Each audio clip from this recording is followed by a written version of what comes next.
तो इसलिए इतना शानदार माहौल आज उन्होंने यहां पर इस कार्यक्रम के लिए भी उपलब्ध करवाया है। तो मैं सबसे पहले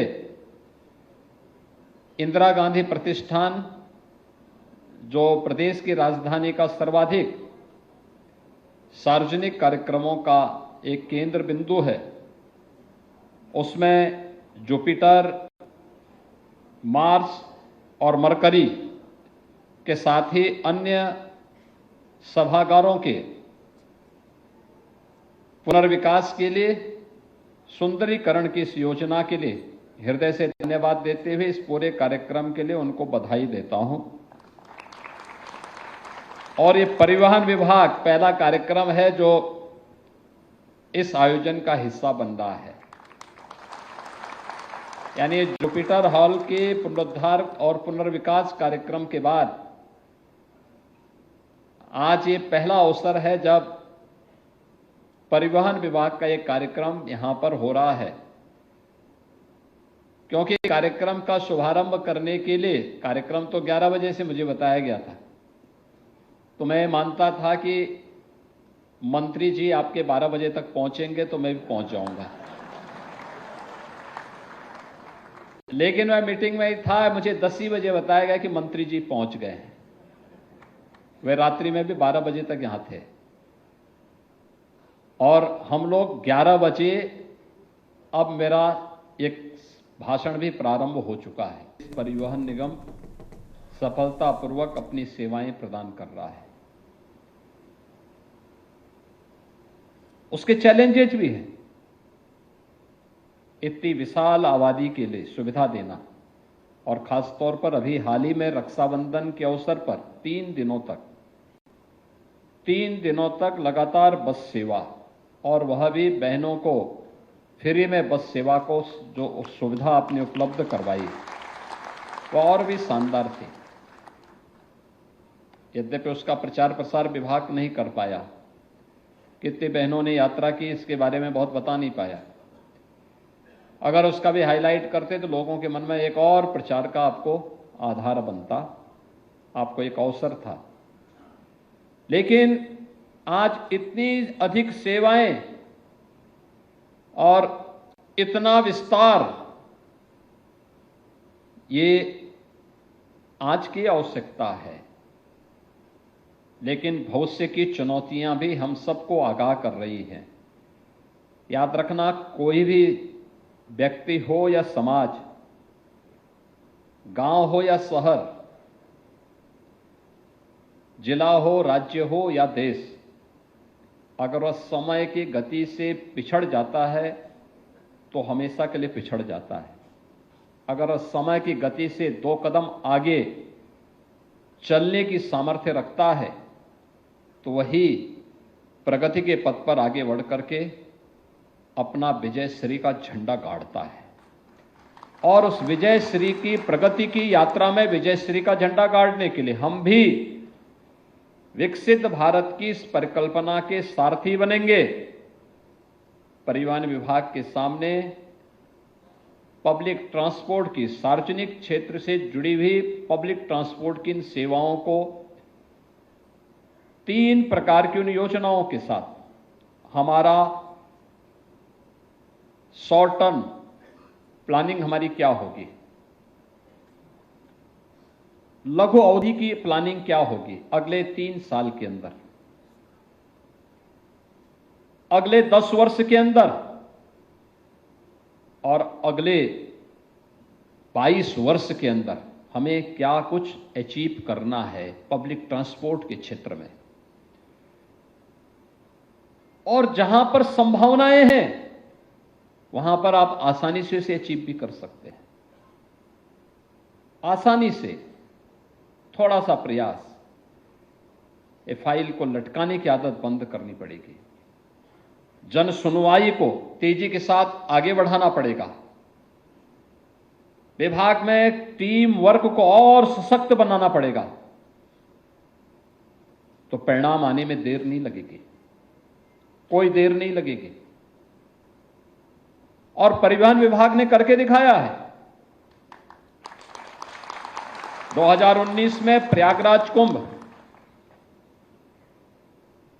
2020 में वैश्विक महामारी कोरोना के दौरान जब 1 करोड़ कामगार और श्रमिक देश और से अलग अलग क्षेत्रों से अपने अपने गांव के लिए प्लान किए थे, न केवल उत्तर प्रदेश, बिहार, झारखंड, वेस्ट बंगाल, उड़ीसा, असम, इन सभी राज्यों से जुड़े हुए कामगार और श्रमिक इन 6 राज्यों से, उत्तर प्रदेश में सर्वाधिक थे, फिर बिहार के थे, वेस्ट बंगाल के थे, झारखंड थे, उड़ीसा था, असम था। वहां के लोगों को, उत्तर प्रदेश वासियों को उनके गांव तक और उत्तर प्रदेश के बाहर के जो कामगार और श्रमिक थे उन्हें उत्तर प्रदेश की बॉर्डर तक, सीमा तक।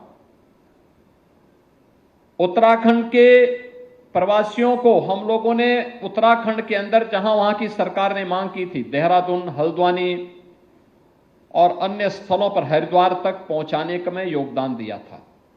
तो मध्य प्रदेश के अंदर भी कुछ जगहों पर, राजस्थान, मध्य प्रदेश के अंदर भी कुछ स्थानों पर परिवहन विभाग के हमारे जो कर्मचारी थे, चालक परिचालक थे, उन्होंने सफलतापूर्वक उनको वहां तक पहुंचाने में अपना योगदान किया था।